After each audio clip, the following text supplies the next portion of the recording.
the golden rule we know is that you should treat other people the way you want to be treated. The Hmm. opposite of the golden rule is you have a right to be treated the way you treat other people.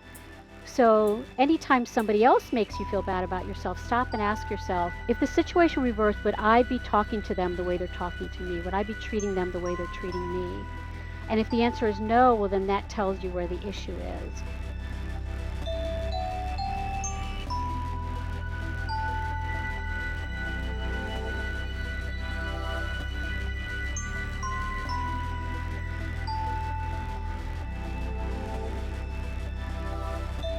Hey, pod people. Welcome to this week's episode of Why Do People Do That?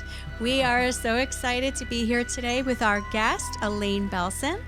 Elaine is a mindset coach and has 30 years of experience as an LCSW working as a psychotherapist. Welcome, Elaine. We're so happy to have you here. Welcome. Thank you. Thank you for having me. So, being that you are more the master of what you do than I am, tell us a little bit about yourself, your expertise, your history. What is a mindset coach? All of these things, I think, would be a great place to start. Yes. Right. So, what I do is I help women who are hard on themselves, right? Which is what I always say is like most people with two X chromosomes, right? And help them with overcoming self doubt, overthinking, worrying about what other people think about them, right? So that they can live the life that they dream of. That's my passion. Mm-hmm. And so I have been focusing uh, the on overcoming, helping women overcome imposter syndrome, people pleasing, and perfectionism. And so one thing that most people be surprised to know about me is that I joined the army at the age of 42. And Wow. yeah, so I had always wanted to be part of something bigger than myself and to have a bigger impact. I can remember even as a kid just feeling that way. Like for me, the house with the white picket fence just didn't feel like enough. And it wasn't until much later in life, obviously, when I after I even had my daughter, that we were at an air show that the idea came to me of the military. And the more I looked into it, the more I started to feel like, yeah, this really fits. And I kind of felt it was a little bit sappy to say that, I was doing it because I wanted to be part of something bigger than myself and have a bigger impact. But once I got into the military and I started to share that with people who were also service members, they completely got it. And then imagine my surprise when I actually saw that on a commercial once. They had a young woman who was talking to her parents and trying to tell them that she wanted to go into the military for that very reason. So, being in the military and having this opportunity to do something bigger than yourself, did you feel like it really gave you that experience? In what ways do you feel like it really kind of fit that need that you had to say, I want to step outside myself and really make a difference? Right. Well, the thing that I always say about the military is you can learn in the short period of time. For me, it was 2 years, what most people learn in a lifetime. Hmm. Yeah, and I was very fortunate that I got to do a lot of different things. I deployed to Afghanistan, where I Wow. was working first of all at an outpatient clinic, but then I got moved and I was working at the as the executive officer, or XO as we call it, for medical command, where I was handling logistics, supplies, and procurement. And I was like, I know nothing about any of this stuff. But what I discovered was that as being a social worker and the problem solver, that it really fit very well. So all of the skills of, being able to, being very personable and being very determined and problem solver really fit well for that role. So it was a very rewarding experience. Yeah, it sounds like you went into the right profession, right? If we really look at what social work is, right? Especially when we're looking at the macro area of social work, to really understand that social work is really about wanting to make a difference and Being something, stepping. being part of something bigger than yourself, like you said, like the commercial says. Yeah, exactly. And it sounds like you've moved into another area of that today, right? Working with women, wanting to Exactly. empower women, working with women who doubt themselves or to put themselves down or to put the role of caring for others above themselves and don't necessarily know how to balance it. And the imposter syndrome. I mean, we know Yep, I was gonna have this our yep, is you had mentioned imposter syndrome in the very beginning, and I was hoping maybe you can explain what that is to people that might not know? Right. Well, I tie it to feelings of inadequacy, which is I'm not good Mhm, enough, I'm undeserving, and there's something inherently wrong with me. So that's basically what imposter syndrome is feeling like I don't deserve to whatever, usually in a particular role that they may be playing, particularly in a work environment, right? It's just feeling mhm. that they're not good enough.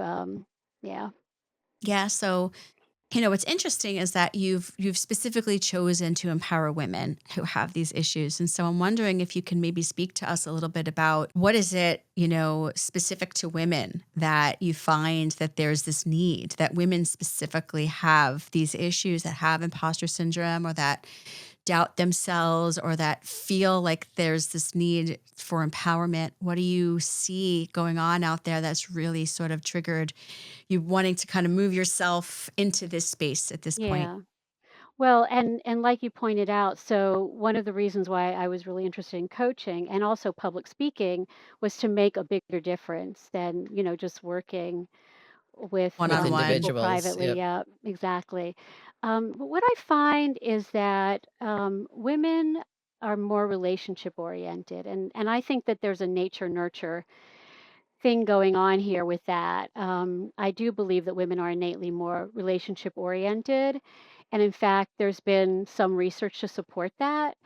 But on top of that, I think that we've been also historically kind of put into roles that are very nurturing, like a nurse or secretary or teacher, and of course, mom, Social right? worker. Social worker. Social worker, right? That sort of reinforces that. Um, and so I think because of that, a couple of interesting things about that. I think that number one, women, because of that, they have a harder time asserting themselves. And I could give you some really great examples of that. I remember one time I was at a sandwich shop with my daughter, and I was waiting for a soda. They had run out of syrup, and so I got my sandwich and I'm waiting, and I go back over now after I've given it some time, and there's still no syrup in the machine. And so I waited until the woman behind the counter was done with the customer that she was working with, and I said, "Excuse me, I'm still waiting for the syrup." And she goes, "Okay, I got it." And then she goes on to proceeds to help the next person. And I'm like, "Excuse me, is there somebody else that can do it?" She goes, "No, I have to do it." And so I was just insistent, and I could feel like all the whole room, like all the eyes just like sort of focusing on me, like at that moment. And my daughter even recently brought it up and she goes, "I was so embarrassed." And Hmm. I thought, this is what women have a really hard time with is just Mhm. standing up for themselves because they're worried about either offending somebody or disappointing somebody. But I think there's a larger thing going on here, which I can talk more about, which has to do with using people as mirrors for a sense of self. Ooh, tell us more. Yeah, absolutely. Tell us about that. Okay, so it really starts with childhood. One of the most important roles of a parent is to be what we call a mirroring object. And so, how that child feels about him or herself is dependent upon, how a parent responds, their tone of voice, their body language, right? The words that they use.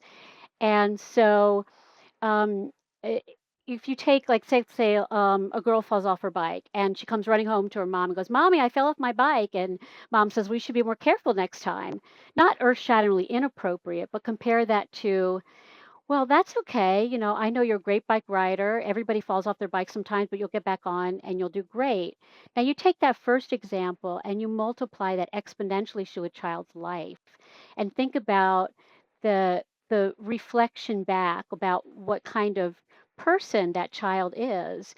And so what often happens because a lot of parents don't understand the role of mirroring, even in the best of circumstances, but in a lot of cases, there aren't the best of circumstances. So there's negative mirroring, right? Um, the what happens is that people start transferring that onto other people and start using other people in their lives as mirrors for a sense of identity, right? What kind of person I am? Am I worthy? Am I competent? Right? And so that's what happens is they start using other people as mirrors. And then when somebody doesn't respond to us in the way that we, expect them to and want them to, then we question ourselves. Mhm. And And women so, tend to do that more than men do, right? right. And well, it ties in with being relationship oriented. So it's not just about disappointing someone, right? It's about what does that say about me as a person if that person is upset with me in some way. And the thing is we're not talking about soliciting constructive feedback. We're talking about using people's reactions as a way of defining yourself. Right? Somebody could roll their eye, somebody could walk by and not say Mm. hello, right? Somebody could um, just refuse to help, like what happened, in my situation. And you could sort of feel, the attitude in the room change when I did that, right? There wasn't Yeah. the, "Sure, of course, you're absolutely right," not getting that validation that women are looking for. Mhm. So when you say, that women are more, likely to be, relationship people than men are.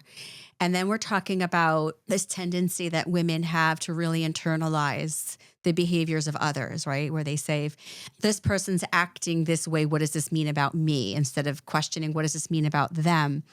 Is it because they are more prone to wanting to be the fixer of the relationship or the facilitator of the relationship? Is it more about like a need to be a part of a relationship? How does the draw to the relationship kind of, cause them or correlate with their tendency to internalize others' behaviors and take it personally when somebody, because we all learn, growing up that, how somebody shows up and how they act is about them. It's not a reflection of you, it's a reflection of what's going on inside of them. But We to your intellectually point, learn that, but I don't think we really we internalize don't. I Exactly. think that. to your point, I think we hear it Mhm.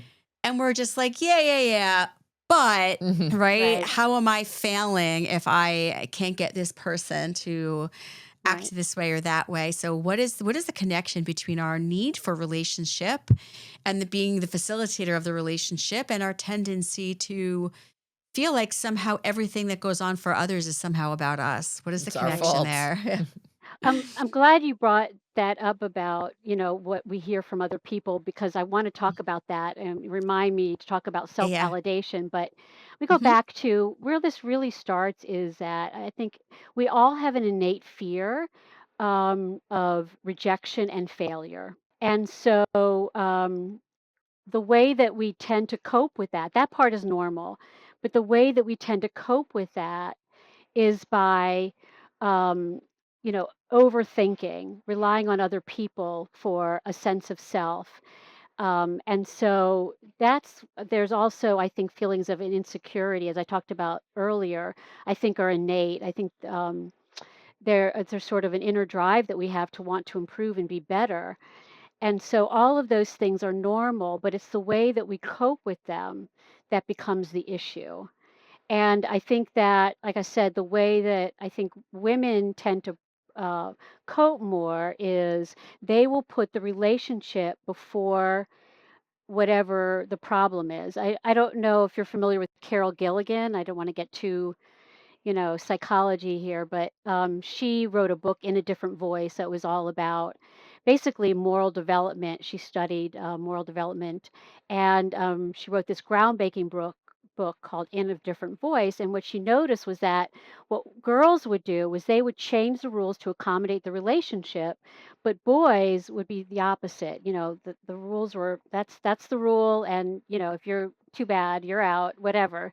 Yeah. So, what do you think that's about? It's so interesting, because women and men, a lot of it is innate, and I wonder how much of it also just has to do with years and years and years of culture. I think about, you know, um, Yeah.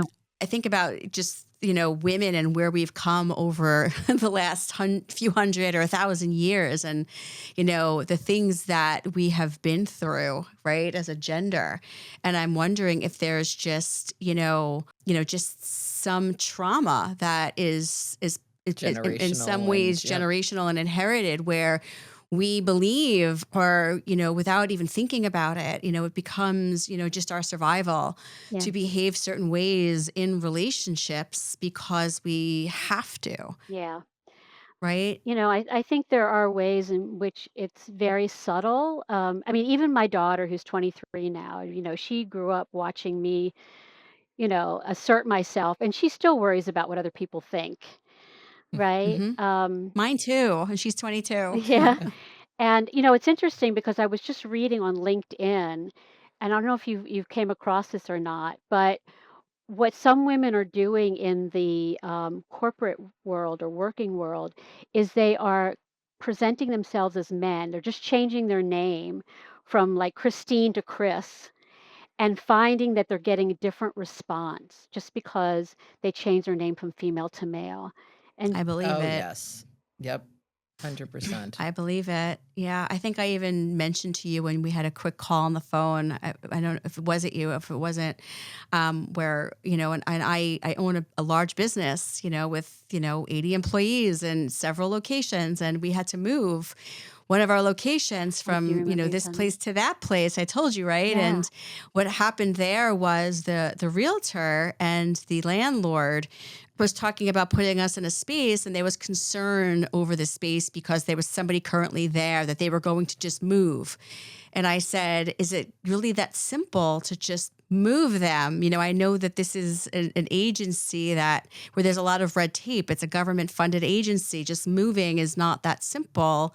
And I need to have a smooth transition. I have therapists that work for me and patients that rely on us. And we can't have a gap of time where there's no place for these patients to go. It has to be a smooth transition.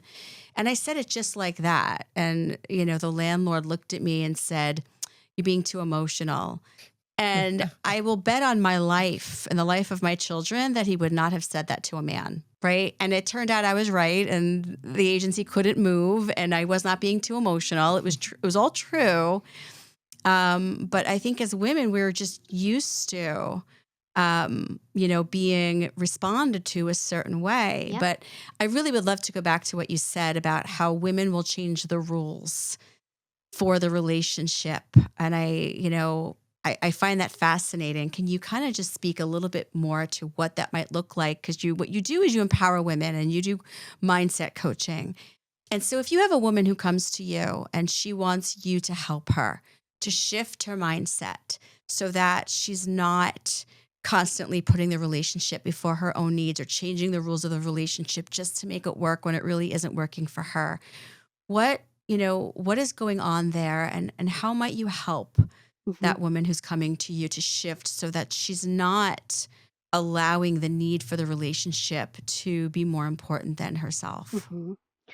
Well, first of all, I mean, I start with the pain. I mean, usually they're coming to me because they're tired of putting themselves last. Mhm. Um, I have this guide I'll talk about later, this guide, 12 different ways that we, to uh, talk, 12 different ways of that people are hard on themselves and to stop being hard on themselves, right? But anyway, one of those is if I should always put other people's needs ahead of my own, right? And if someone should ask for help, I should always help them. These are some of the messages that women tell themselves. And Mhm. so I think, they come to me in part because they're tired of feeling that way. And one of the things, though, that I mean, there's a lot of things that we talk about, but one of the things that I do is also appeal to the fact that because women are so caring, I point out that they're not doing the other people in their lives any favors by not setting those boundaries, right? Mhm. Mhm. Um, So true. One of the things I hear a lot from women is if I set boundaries or assert myself, it's going to make things worse in so many words, right? And I say, yeah, you're right. And that's probably because the other person can't handle you setting boundaries or asserting yourself, Mhm. right? In other words, if they're afraid that either something won't get done or someone will be upset with them, right? And again, it's complicated. It goes back to what does this say about me, right? As well as, you know, being concerned about the consequences of that, right? And so what I have to point out to them is that you're not responsible, right? If something doesn't get done or because someone gets upset with you, right? And letting go of that mindset and also understanding that when we don't do that, what we're doing is we're enabling the people Mhm. around us, and then they're not learning how to manage their emotions and they're not learning how to problem solve. And it Right. really is a disservice to them because, if I fix it, I'm unconsciously or consciously saying to you that I don't think you're capable of fixing it, so I'm gonna do it for you.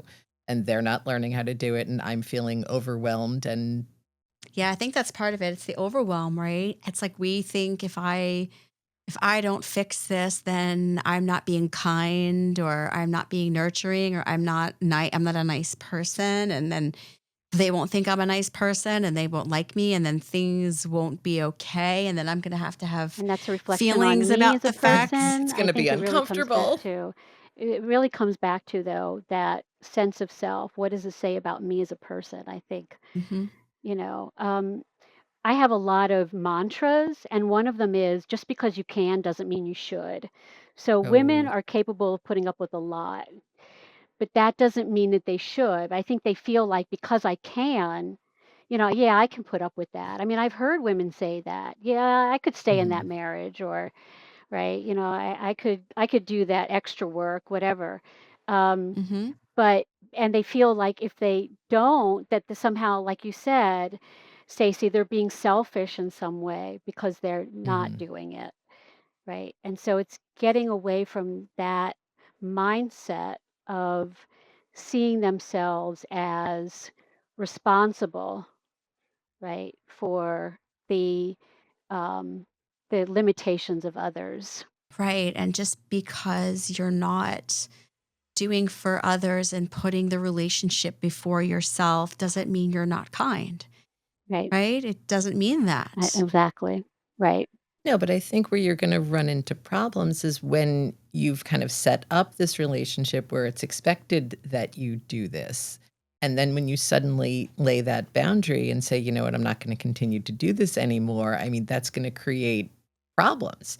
And having, people kind of be prepared for that and, know people's reactions aren't your responsibility, but you need to be aware that people are gonna react to that, to you finally kind of setting limits and saying, "No, I'm not gonna do this. I'm not gonna take that on. I'm not gonna do this for you." Right. So how do you support your clients in those challenges? Well, I'm thinking of one client in particular that's we're dealing with that right now between her and her husband. And it, it's so empowering for her to be doing these things differently. And once you have that insight and you realize what's going on and Mhm. how, you're taking responsibility and taking on, the dysfunctionalism of somebody else, right?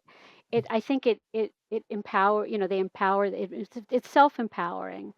Mhm. Because they get it and they recognize what they've been doing all this time and why that's been not serving them. Um, but yeah, I mean, it gets back to what you were saying, Heather, and what I was saying is like, yeah, when you start setting boundaries and asserting yourself, it could make things worse, Mhm. right? The solution is not to continue to do that. So, like, if I have a boyfriend and he says to me, if you leave me, I'm going to kill myself. Well, the answer isn't, okay, well, I won't leave you then, right? The answer is, Mm-hmm. okay, so are you going to call 911 or do you want me to do it? Are you going to call your therapist or do you want me to do it? Right? There's that third option that allows us to to be caring, but to also not enable at the same time.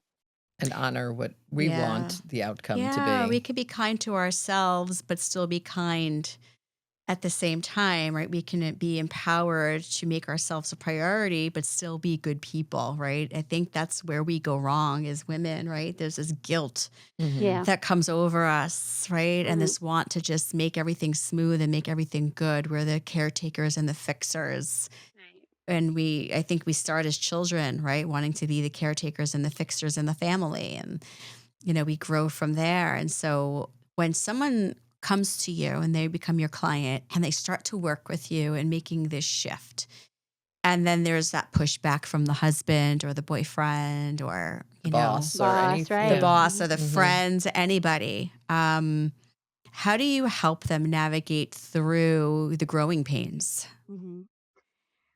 So, the first thing is for them to recognize that what they're that what they're doing, like I said, is not doing the other person a disservice. So let's say, for example, we have a husband who gets angry, right? Hmm. And loses his temper. And so, what do a lot of women do? They walk on eggshells, and then they Mhm. teach.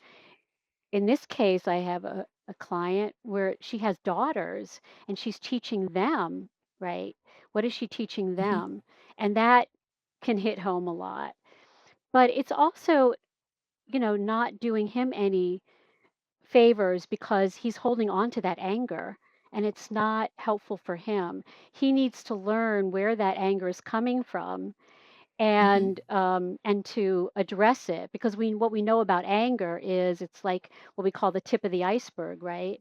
It's really a, a Everything that's byproduct underneath. of other feelings. So where is that anger really coming from? And think about all the energy that takes to be angry. And so again, what I teach them is there are ways of setting boundaries and asserting yourself, but doing it in a way that is not increasingly uh, antagonistic, right? There are a Hmm. lot of, I have what I call 12 principles of communication Hmm. that I use and I teach so that there are ways of asserting yourself, but doing it in a way that actually is less threatening as opposed to more threatening. I mean, what this one client I was talking about before, she used to argue back. Hmm. And so now what she says is, I I'm not gonna we're not communicating. So I think we need to take a break. I'm gonna walk away, right? Hmm. And let's regroup. So in fact, when I was in the army, one of the things that I did was I handled domestic violence cases and I led an anger management group for soldiers. So we talked a lot about, communicating in a way that gets you heard. And when we use anger, there's nothing wrong with anger. It's how we express it um, that can actually do the opposite. It can actually push people away, right, or shut them down. So it's not again. It's also about um, helping them to learn how to communicate in a way that is not going to create more conflict but actually help it and so we teach them things like I'm sure Stacy's familiar with what we call messaging, Mhm. Hmm. and I have my own version of that. So I tell women to say when you when I asked you a question and you didn't respond to me, I felt unheard, but I don't want to make any assumptions. So I'm checking in with you. Is that how you meant to come across? right? So that anticipates the fact that they might get defensive and say, "Well, I was busy. I was in the middle of doing something. My mind was elsewhere. I was tired," right? All the things that we're used to hearing. Yeah, I So love that. Yeah, I think that extra part in the end really, is so helpful too, rather than just like, I feel unheard when you do X, Y, and Z. But, kind of adding on to that, like, I felt, was that the intention? Was that how you wanted to make me feel? Was that what you were trying to do? Or is there something else going on? right, that I was think my that's own a great version of question. iMessaging. Yeah, Yeah. Hmm. It's a great question because I would imagine that it prompts that pondering, right? It asks the person to really reflect on themselves and ask themselves, Was I was trying it to be an asshole right? or? Was it my intention to make my wife feel unheard or my girlfriend or my friend? And I would imagine that most of the time the answer really is no. Mhm. absolutely. No, it was. So it 98% of the time, that's not shuts the intention. of Yep. course not. So it shuts down the anger and the defensiveness because it's like, well, no, it wasn't my intention. And so now the receiver of it can say, well, I feel better Right, because I know that this person was not out to hurt me. And there right, can be an actual conversation rather than just kind of an argument where people are defensive and getting angry and yelling Yeah. and nothing gets I wonder why accomplished. you came across that way if it wasn't your intention. Or I wonder why you felt like you needed to communicate what you were communicating to me in that tone if it wasn't your intention. And I wonder why I heard it that way if it wasn't how you said it, right? Like Mhm. it gives you the opportunity to pause in the moment and be more curious about what's happening for both of you, right, right? Which is really such an important part of communicating in a more healthy way. right.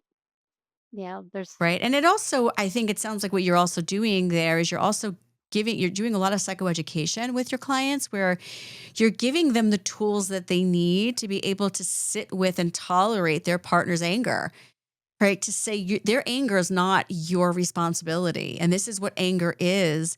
They're now better able to tolerate the anger without this pull to want to fix it, right? It's not your job to fix your partner's anger. right, Or the feeling as if it was my fault or this responsibility of if I don't do this, then he won't get right, angry and we don't have to, go down this road. If he's angry, it must be my failure or must Mhm. be right. my Well, fault. what we need to separate out here is emotions from how you cope with them.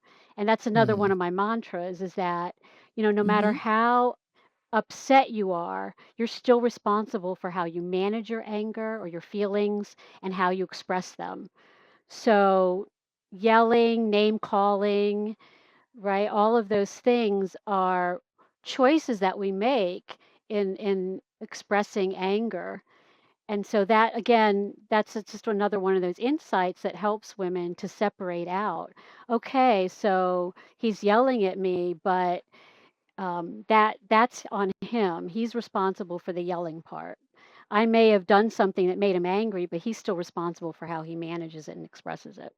So you talk about your what is it? Your My 12. 12 no, oh, yes, yes. So, yeah, that at the end, I was just gonna mention, for anybody that's listening, I do have this guide. It's a free guide, which is, 12 ways to stop being hard on yourself and trust your decisions. For anybody that's hard on themselves, that second guesses themselves, that overthinks, right? I Isn't that do offer that. everybody?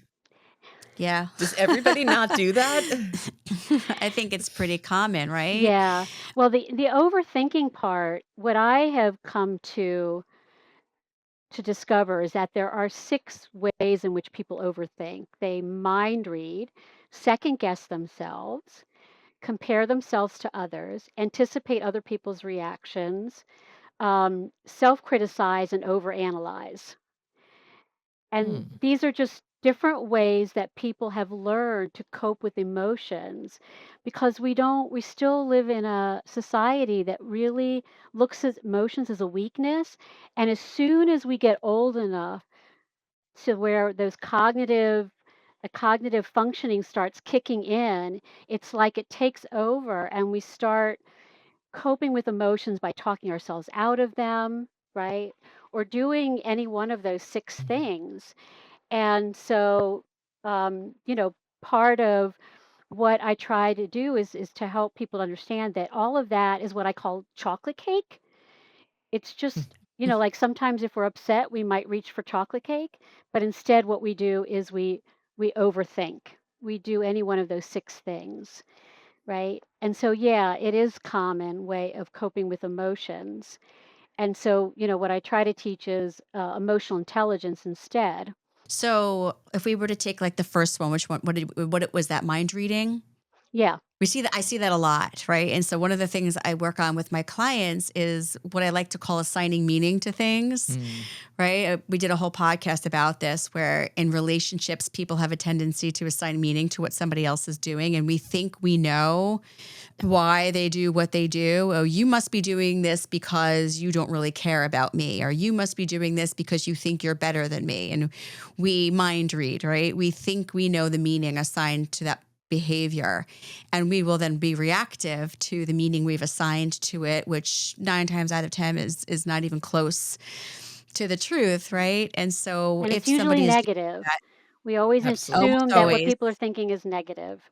Mhm. almost always, right? Because that's The innately, that's what we fear, want to do. We want to protect ourselves from danger, right? So right? we look for the negative thing that the person might be thinking about us or doing to us, or, throwing towards us, so we can protect ourselves Your from bag it. of poop. What's The bag that? of poop, exactly. And so we are then in a lot of ways damaging the relationship that we're trying to preserve and save, because we want to protect ourselves from what we think. So when somebody's doing this mind reading, what do you suggest to be something to do instead? What is helpful? Because this happens a lot. Right. So, what I teach is emotional intelligence. So, it doesn't matter eh, which of those six things a person is doing. Because what Hmm. I want, that's what I want to get across is I want them to understand and not get caught up in the cognition of it, and Mhm. Hmm. you know, cognitive behavioral approach has its place for sure, and I use it a lot. Um, but I feel like when we're challenging the thoughts, like, oh, this person doesn't like me, right? And we challenge that. Well, what evidence is there that they don't like you? Where is that coming from? We're really just what I call arguing with the bully, right? Hmm. Hmm. We're not really getting at the underlying issue. Hmm. There's a feeling there. And so whenever I, somebody catches themselves doing any of those six things, what I teach them is to stop and ask yourself, what am I feeling in this moment, right? What is causing it specifically? And Hmm. what's in my control to change whatever it is that whatever the feeling is, if you're overwhelmed or you're afraid or you're depressed, right? What's in your control? Because that's why we have emotions.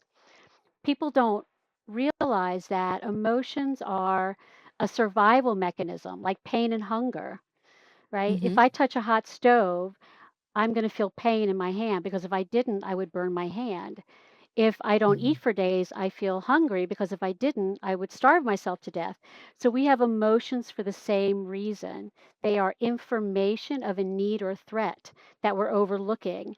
And so what we do is we feel that emotion and then we go straight to the overthinking, which only ends up making us feel worse, just compounds whatever Mhm. feeling we already have. Yep. So it's about getting them to go back to this feeling and understanding that it's trying to tell us something. Each feeling is sending a different message. I love the way you explain that. And I agree with you 100%. I had a client just today that I was working with, and she's 17 years old, and she's been in therapy since she's 6. Wow. And she has severe anxiety and panic, which Oh. has now culminated into school refusal. And so she's coming to me now because she has not walked into the school building in a year, and none of the therapies that she's going to are helping her. And she's on medication, which isn't helping her. And so one of the things I always ask people when they've been in therapy before is, tell me about the therapy you've been in. What have you found helpful? What have you not Mhm. found helpful? Like, help me understand your journey. We don't want to repeat the same things that didn't work. And her biggest complaint about therapy thus far has been, that every therapist she has seen has asked her what was causing her panic attacks. And she didn't have an answer because it's a felt sense. It's not cognitive, right? There's no cognition, there's no thought that caused the panic. It just happens. She's just here doing this, and then she's anxious. Yeah. It's just the feeling Right. that comes over her, right? It's not living in her prefrontal cortex. It's coming from the amygdala. It's coming from the emotional brain.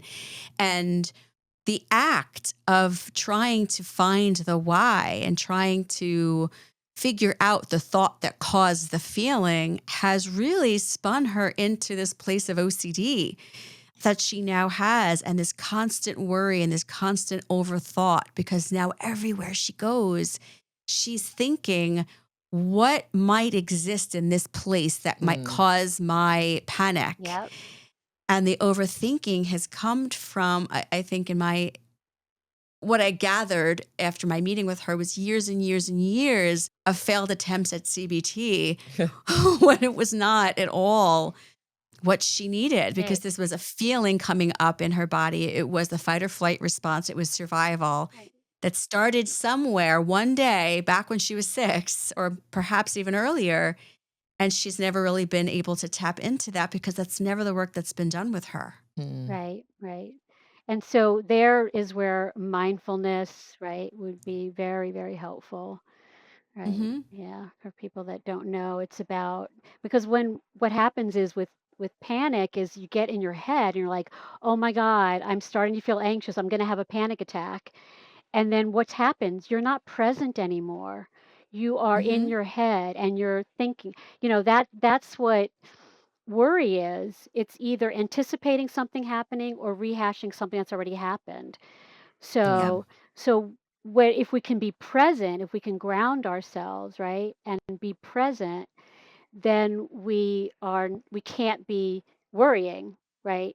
And so, and of course it takes practice to do that, and there's some other things that go along with that, but that's really really important to be able to do that. I don't know about you, but I've had panic attacks, and I remember one time I had one in the middle of a session. It was a delayed reaction that I had from a doctor's appointment.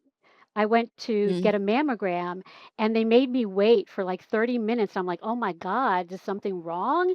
And I finally poked my head out, and the doctor said, "Oh, didn't the nurse come by and tell you?" And I'm like, "No." She goes, "Oh, everything's fine." And I thought, "Oh, great, phew." And then I had this delayed reaction in the middle of a session where suddenly it was like I felt like I was in a tunnel, and my patient was like, you know, Yeah. like Mm. 100 yards away or something. It was something I'd never felt before. Mm-hmm. And, I just had to keep telling myself, stay present, because the last thing you want to do anytime you have a panic attack is to start getting caught up in the actual, you know, sit, the anxiety The itself, feeling. right? Mhm. Hmm. Yeah, the worst thing you could do is say, "Oh my gosh, what's happening?" Make it scarier instead of saying, "Well, this doesn't feel good, but I'm okay." Right, Right? I'm right, safe. right. Yeah. And giving yourself something else to say is really good. Having those statements, like, positive statements, so that it gives your mind something else to focus on besides those negative thoughts, is also really Mhm. helpful. But the thing I always say about anxiety is that when we feel anxious, it's because we're feeling out of control about something. I mean, Mhm. that's the bottom line, right? And so I I try not to, and I think we do this a lot in our societies. I try not to stigmatize anxiety, but to normalize it. To say this is something that everybody experiences. Yeah. It may be different degrees, but to normalize the actual feeling itself, right? It's there for a reason, like you said, Stacy. It's fight or flight. And Mhm. anytime we feel out of control about something, we're going to feel anxious. So that's what it's trying to tell us. So the first thing you want to do is to identify what's in my control. The more you do that's in your control, the less anxious you're going to feel. Yeah, absolutely. So, to bring that back around to you and what you do and how you help empower women, right? I would imagine that all this sort of ties into how you help them to, have, the strength to be able to, right, empower themselves and to stand up for themselves and to find a healthier way of engaging in whatever it is they're looking to change, whether it be their relationship or their relationship with their relationship or their relationship with their job, right? Or their relationship with With themselves, their right? Exactly. children, with anyone. To be Yep. able to tolerate the emotions that are difficult, to have the emotional intelligence that they need to withstand the change that they're about to embark on for themselves, right? It's an exciting journey. Yep. Um, do you see a lot of one of the things Heather and I talked about here once was mom guilt? Women who kind of get a little bit lost in their role as mom, feeling like they're not going to be a good mom if they're ever putting themselves first or taking care of themselves above what their child might need or want in that moment. Hmm. So I'm wondering if that's something that comes up for you in your work, because that to me is a big one. Absolutely. Right. Absolutely. Yeah, I have had and have clients that experience that. One that I'm working with now, I think a lot of it ties into that, going back to those feelings of insecurity. Am I good enough? Am I, am I deserving? Right. And there's something inherently wrong with me. So, tying that into that role as a mom. So there's that imposter syndrome, right? That Hmm. comes back for Yep. that as well as it does for other types of roles. Um, and you know, there's the cliche that you got to take care of yourself before you take care of anybody else, Oh, the right? oxygen mask. The oxygen mask, right?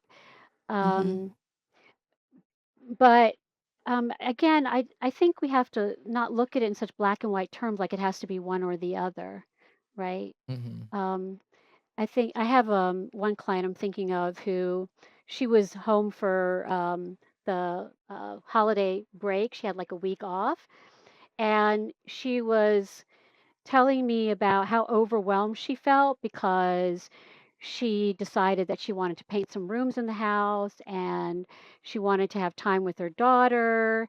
And she was already starting to think about when she has to go back to work and what's going to be waiting for her when she gets back.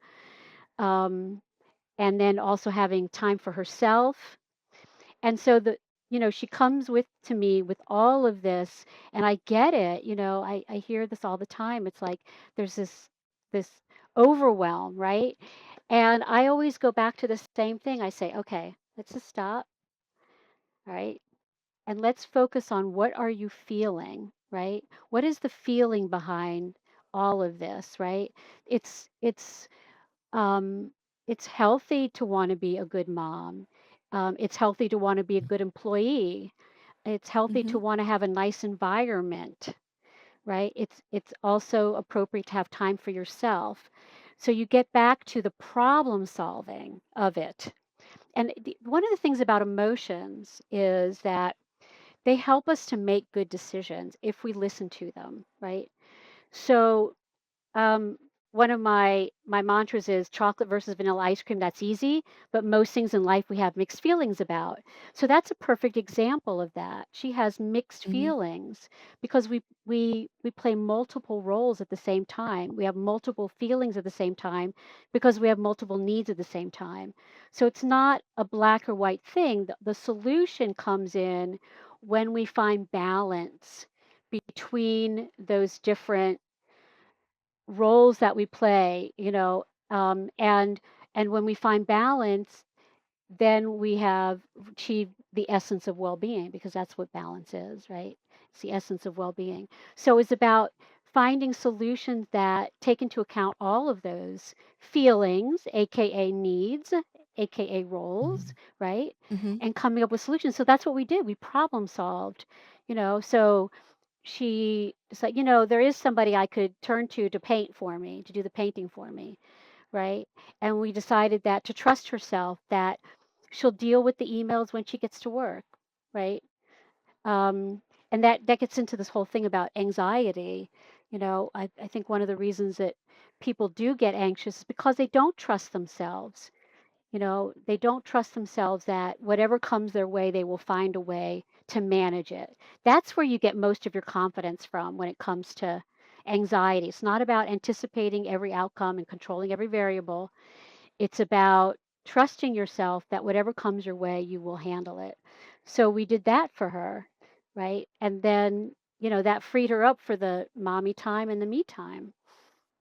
Which is so interesting too, because, when you kind of challenge people to look at things and like look at how many things you've been able to manage successfully so far. And like you've made it through all of these things. And people, we tend to forget these things and you Hmm. become anxious. And, when you kind of point out to people that, you've done this before, you've taken a week off of work, you've gone back, and each time, you managed to get through your emails and the world didn't fall apart. And, but yet we doubt ourselves and we become anxious and we get overwhelmed at the idea of, well, what if this time's different? And what if I can't do it?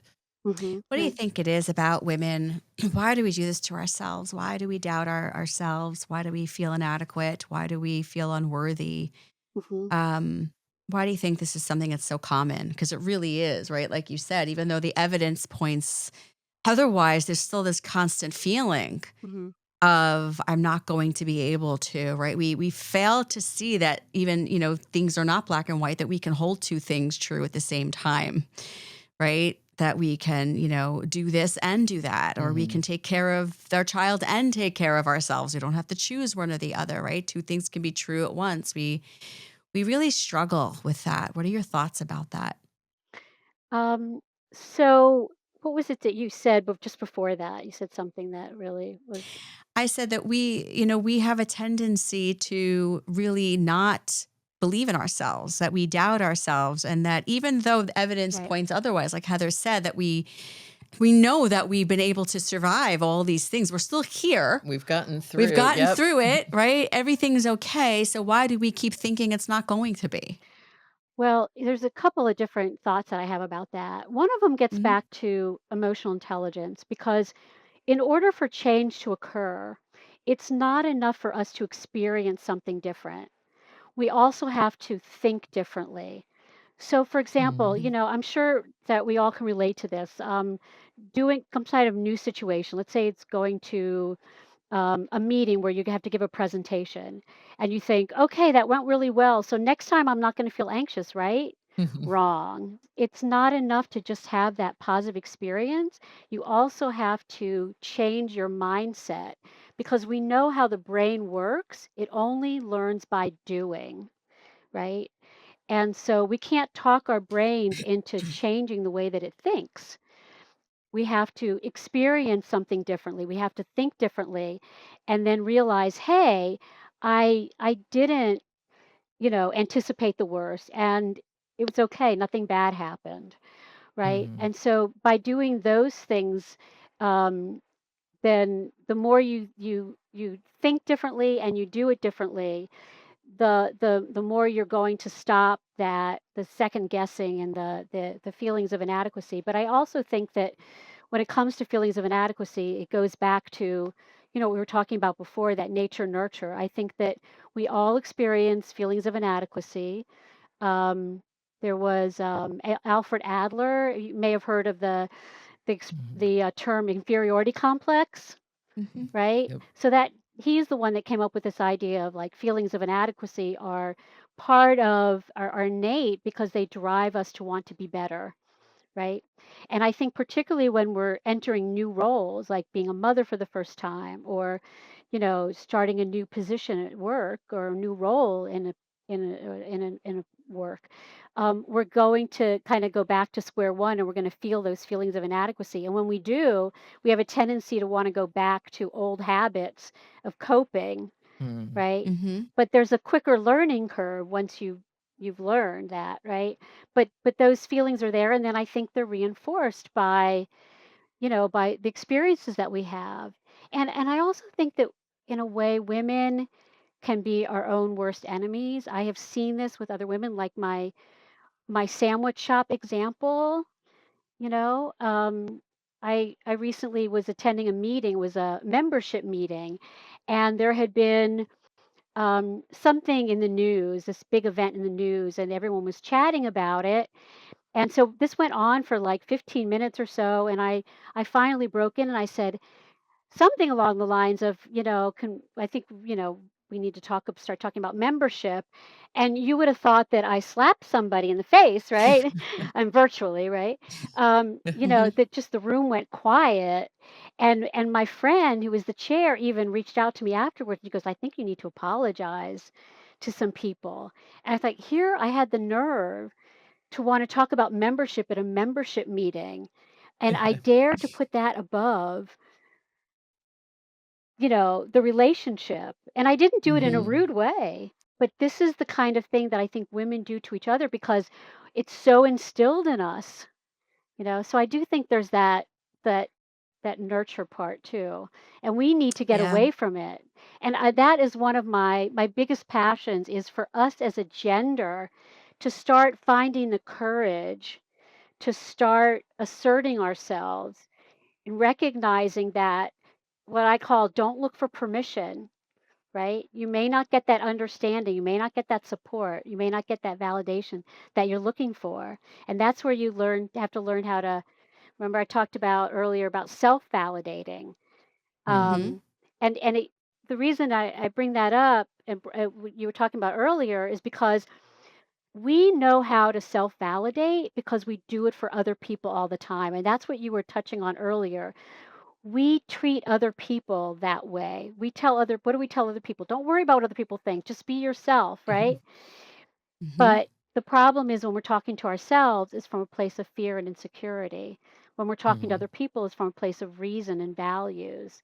So it's about learning how to talk to ourselves the way we talk to other people, And right? talk to other women, And right? other exactly, including other We want to women. empower. Yeah, we want to empower each other. We don't want to project our fears and insecurities in a meeting when another woman is standing up and being assertive, right? And just being a boss Right. lady, right? And standing Right. up and taking leadership. And Right. then we start to get nervous. Oh Right. no, are people going to be mad at her that she's Right. taking a leadership position here when we wouldn't have been angry at the man for saying the same thing, right? Hmm. Right. To empower each other and to say, yeah, this is a membership meeting. We should talk about membership and not be worried so much about what everyone's going to think or what everyone's going to feel and be okay with that. If that made somebody uncomfortable, to say, okay, well, tell me about that then. What Mhm. made you uncomfortable? Right. Let's talk about it. Right. Exactly. Yeah. So I have two techniques that I teach when it comes to self validating. The first Hmm. one is called Be Your Own Best Friend, which is basically anytime you catch yourself making yourself feel bad, being hard on yourself, stop and ask yourself, would I talk to somebody that I care about the way I'm talking to myself? And the answer is always no. Right? Particularly, I say, use people's children against them because I'll say, would you talk to your child the way you're talking to yourself? And the answer is Mm. always no. Okay, so Hmm. how would you talk to your child? Usually, when we're talking to other people, we're encouraging, we're problem solving. We'll say, okay, so you made a mistake. Let's learn from that. What can you do differently next time? We don't say, wow, that was really stupid. You should be embarrassed, right? Never leave the house again. Right. So that's be your own best friend. Now, anytime somebody else makes you feel bad about yourself, it's what I call the opposite of the golden rule. So the golden rule we know is that you should treat other people the way you want to be treated. The Hmm. opposite of the golden rule is you have a right to be treated the way you treat other people. So anytime somebody else makes you feel bad about yourself, stop and ask yourself, if the situation reversed, would I be talking to them the way they're talking to me? Would I be treating them the way they're treating me? And if the answer is no, well, then that tells you where the issue is. And so Mm. that is to help women to develop the ability to validate themselves instead of looking for that validation from others. Because, like I said, you may not get it. And just because you're not getting it doesn't mean you don't deserve it, Yeah. right? It's not, your deficit. It's the deficit of those around you that are not able to give the validation. Right. right? I So think that's so important. difficult, though. I think women just struggle with that. Like, we want the validation from other people, and trying to teach yourself that you don't need that and you can, validate yourself is Mhm. is really And challenging. if you're not getting it, it doesn't it doesn't say anything about you. Yeah, it's something you don't It deserve it. Yeah. speaks to The who people you're around you. Yep. looking for it from and what's going on for them that they're not able to provide it. And we Right. have to remember that. So, this hour went so quickly, and everything that you have shared with us today has been, I think really enlightening and Mhm. helpful. And I'm so grateful that we had the opportunity to have this conversation and share I'm sure you have so much more to share with people. And if anybody wants to, reach out to you and, potentially be a client or, read Learn more. your Yep. guide, before we end, I'd love for you to have the opportunity to let our listeners and viewers know where they can find you and your guide and all of those things. Right. So, yeah, I do offer a 15-minute free consult if anybody wants to just chat. Hmm. And then I do have that free guide, which is 12 ways to stop being hard on yourself and trust your decisions. And both of those can be found at ditchyourinnerbully.com. Oh, I love that. Oh, that's catchy. Yep. Easy to remember too. And we'll make sure we put this in the notes for everybody. Yep. So before we do end, is there anything else that, you were kind of really hoping to say or speak to today that we didn't get to that you want to kind of bring out real quick or summarize? I'm sure, yep, we can talk for hours about this. No, that's okay. I'm good. Yeah. Like you said, I could probably, talk for hours. So, Mhm. Yeah. yeah. Well, clearly, you know a lot about this topic, and I'm sure that the people that are working with you are really changing their lives, which Yep. is amazing. It's amazing work you're doing, That's right? awesome. Going back to the very beginning about wanting to do something bigger Hmm. than yourself, Yeah. this is something bigger, everybody that you work with, that you help, but being able to get onto platforms like this and sharing guides and speaking out gives you the Right. opportunity to share this. Right. Even if somebody listens to this but doesn't call you, they've learned something that might really change the trajectory of Yeah. the path they're walking on. And that is amazing That means a work. lot to me too. I'll Yeah. That's leave you with awesome. this, one of my mantras. Yep. So, Sure. one of my mantras is when you embrace your mistakes, you disarm your enemies. So no one can make you Ooh. if you accept yourself for being human, no one can make you feel ashamed of it. Oh, I love that. Yeah. That's a good one. I think that's good for kids also that really struggle and deal Mhm. with bullying and stuff. We're always trying to kind of like come up with things that we can share with them to kind of help get them through the day. I think that's probably something that would be good for Helpful. them Yeah. too. Helpful. Yeah, super helpful. Thank you so much. Um, all right. So, Heather, any last Nope. thoughts, Nope, comments, I'm good. questions? Nope. So thank you, Elaine, so much for being here and sharing your Thank knowledge you. and Thank expertise you. with us Thank and our you. listeners. We are so, so grateful. This has been a wonderful conversation. And for our listeners, the drill. Make sure you subscribe. If you find this podcast helpful or interesting and you want to share it with another wonderful lady in your life that you think might benefit from this, please share. Right? Sharing is caring. Right? Subscribe. We are on YouTube, Spotify, Apple, iHeartRadio. iHeartRadio, Amazon, anywhere you can listen to podcasts. If you subscribe, you know when new episodes come out, which helps you and helps the podcast. And I think that's a wrap. So with that, I am Stacy. And I'm Heather. And we are Why Do People Do That? We will see you next time. Why Do People Do That is recorded and produced by Press Record Studios.